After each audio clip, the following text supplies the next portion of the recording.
नमस्कार, मी श्रीकांत उमरीकर. आपण पाहतात ॲनालायझर. लाईक करा, शेअर करा, सबस्क्राईब करा. जंतर मंतरवरती काँग्रेस जनता पार्टीचे जे आंदोलन चालू आहे त्याच्या बाबतीत आम्ही व्हिडिओ करतो आणि ते जवळपास त्या दिवशी सकाळी केला तर संध्याकाळी पडतो किंवा आदल्या दिवशी केला तर दुसऱ्या दिवशी पडतो. काही संदर्भ मागे पुढे होतात आणि जेव्हा काही जण कॉमेंट करतात त्यांना मी सांगू इच्छितो. ह्या आंदोलनाच्या बाबतीमध्ये मी आधीच काही गोष्टी सांगतो की जे पुढं 100% घडतील नाही, त्यांची वाटचाल तशी हे सांगायला काही कुठल्या भविष्यवेत्त्याची गरज नाही. हे आंदोलन पूर्णपणे विस्कटलेलं आहे. ह्या आंदोलनाची दिशा पूर्णपणे हरवलेली आहे.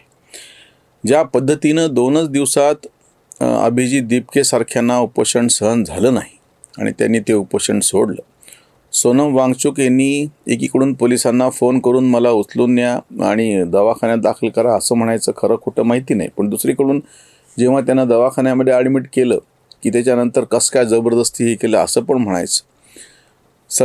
उच्च न्यायालयाने प्रत्यक्षात सांगितलं होतं त्यांची काळजी घेतली पाहिजे. त्या पद्धतीने शासनाने म्हणजे कृती केली आणि त्यांना प्रत्यक्ष दवाखान्यामध्ये घेऊन गेले. त्यांच्या पत्नीने एक सांगायचं, अर्ध्या मुर्द्या बातम्या बाहेर आणायच्या. कालचा तर सगळा प्रकार म्हणजे परवाचा. आता हा व्हिडिओ तुमच्यासमोर आज सकाळी 8 वाजता येतोय. हा काल रेकॉर्ड केलेला आहे. परवाचा तर पूर्ण दिवस ह्या धिंगाण्यामध्ये आणि अशा काही भडक पद्धतीच्या बातम्या सगळ्या दाखवण्यात आल्या. पूर्णपणे दिल्लीचं जनजीवन विस्कळून टाकणं म्हणजे तिसरी वेळ आता, चौथी वेळ. शाहीनबागचं आंदोलन असो, दिल्ली दंगे असो आणि त्याच्यानंतर कृषी आंदोलन, तर वर्षभरामध्ये की तुम्ही ते रस्ते कसे अडवून धरता, त्याच्यामुळे तिथली जी सगळा जो प्रवास आहे, सगळी जी वाहनं आहेत त्यांना किती आणि कसा त्रास होतो. आताही ज्यांना आंदोलन करायचं होतं त्या सगळ्यांनी मिळून ज्या पद्धतीनं बॅरिकेड्स लावलेले होते ते तोडून जेव्हा पुढं जायचा प्रयत्न केला तेव्हा त्यांना रोखण्यासाठी पोलिसांना जबरदस्ती लाठीचार्ज करावा लागला, अश्रुधूर फोडावा लागला किंवा पाण्याची मारा करावा लागला. प्रत्यक्षामध्ये जेव्हा तुम्हाला बंदी घातलेली असते किंवा मोर्चाची परवानगी तुम्ही विचारता, परवानगी जर मिळाली नाही तर तुम्हाला मोर्चा नाही काढता येत. मी माझ्या मागण्यासाठी म्हणून इतरांच्या संचार स्वातंत्र्यावरती घाला घालू शकत नाही. कुठल्याही कारणानं मला पोलिसांनी परवानगी दिलेल्या मार्गावरती दिलेल्या वेळापुरताच मोर्चा काढता येतो, आंदोलन करता येतं किंवा जी जागा दिली असेल तिथं बसून शांतपणे उपोषण करणे, धरणं, आंदोलन करणे, जे काही करायचं ते करता येतं. पण जिथे परवानगी दिलेली नाही, हे लक्षात घ्या मुद्दा तुम्ही. मी स्वतः चळवळीतला कार्यकर्ता आहे. असं परवानगी न दिलेल्या आंदोलनामध्ये सहभागी होऊन मी स्वतः तुरुंगात गेलेलो आहे, पण त्या सगळ्या प्रकारात माझी सरकारबद्दल काही तक्रार नाही. तेव्हा तर सरकार काँग्रेसचं होतं.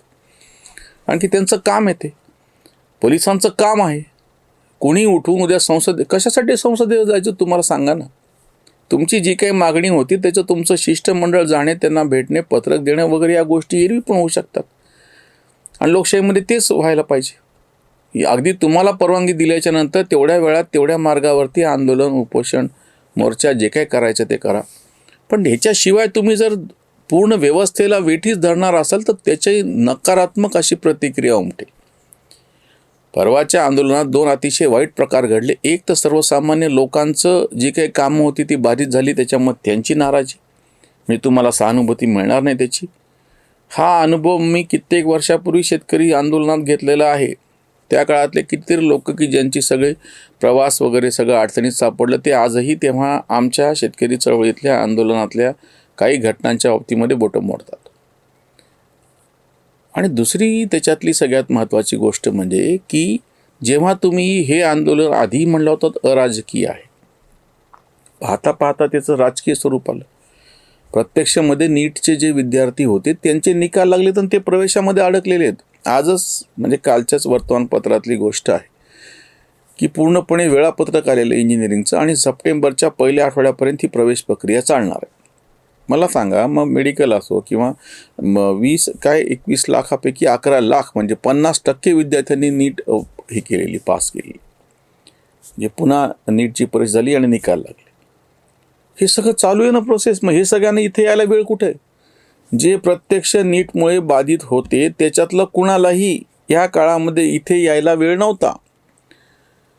त्याच्यामुळे हे आंदोलन पूर्णपणे राजकीय झालं आणि त्याच्यामध्ये ज्या पद्धतीनं आम आदमी पक्ष आणि समाजवादी पक्षाचे कार्यकर्ते घुसले, ज्या पद्धतीने त्यांनी नंतर ज्या घोषणा दिल्या गेल्या त्या तर फारच विचित्र आहे.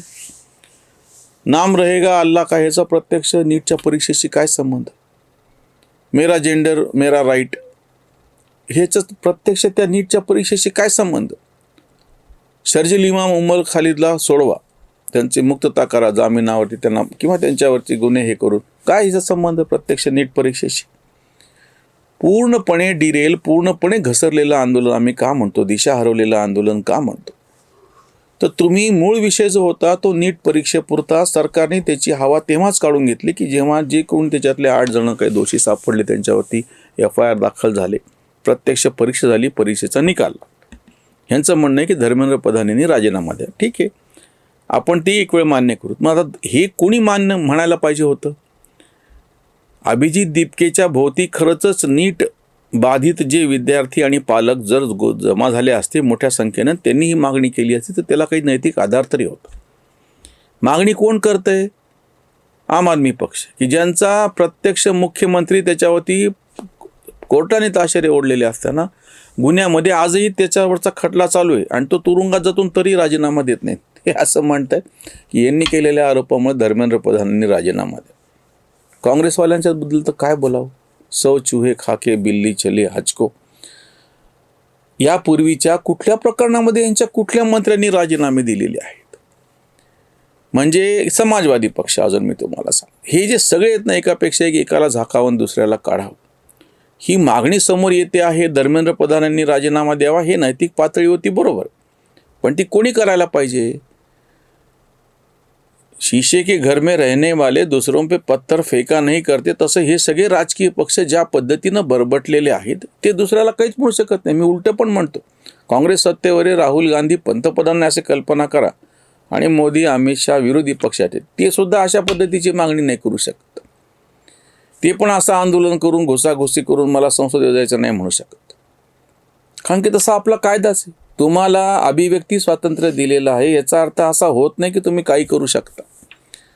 मला आज तागायत ह्याचं समर्थन करणाऱ्याचं एकाचंही ह्याचं मला उत्तर मिळालेलं नाही आहे की तुम्हाला संसदेमध्ये कशासाठी जायचं.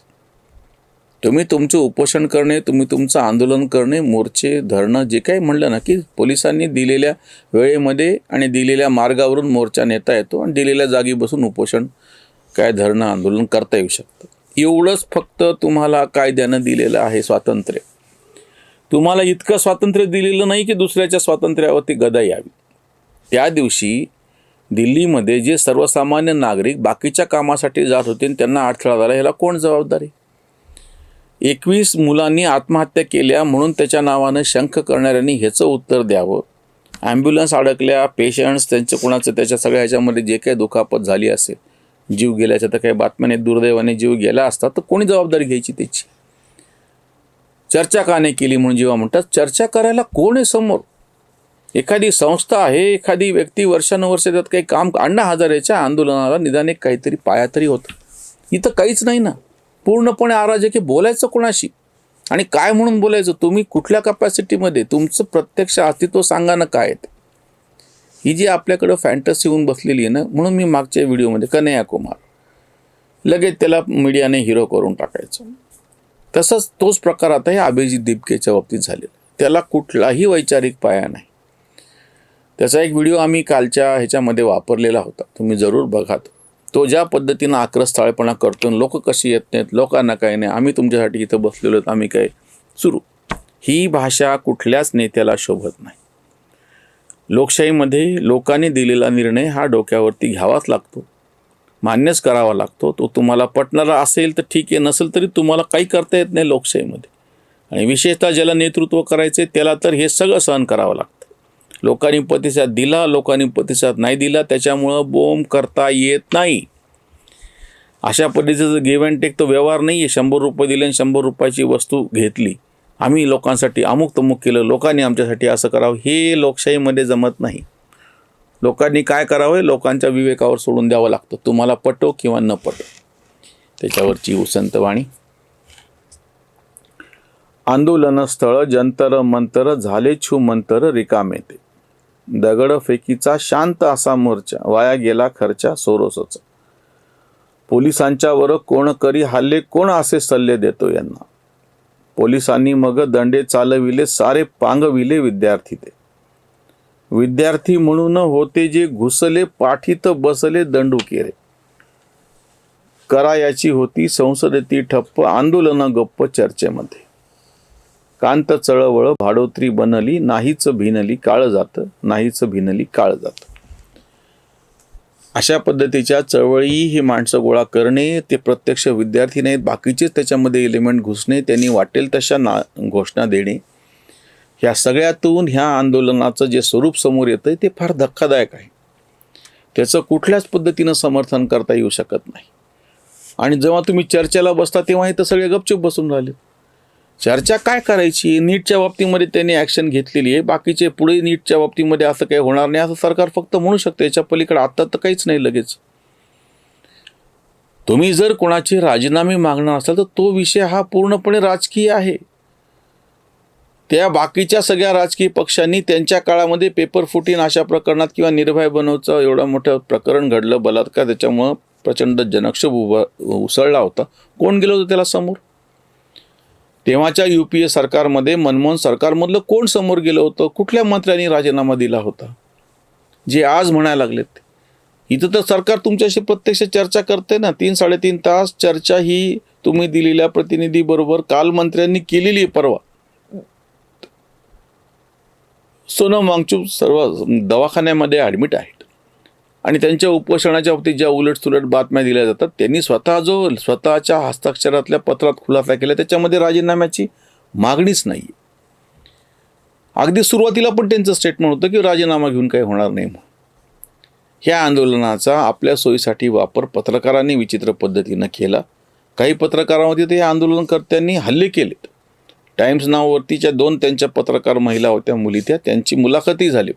त्यांना कसा त्रास दिला गेला म्हणून, सर्वसामान्य नागरिकांना त्रास दिला. ह्याच्यातून ही आंदोलन या सगळ्यांची सहानुभूती गमावून बसते. सर्वसामान्य लोकांचा प्रश्न असला असता तर तसं त्याचं प्रतिबिंब दिसायला हवं होतं, तसं ते दिसलं नाही. हे आंदोलन सर्वसामान्य लोकांसाठी नसून त्यांना पूर्ण राजकीय वळण घेतलेलं आहे.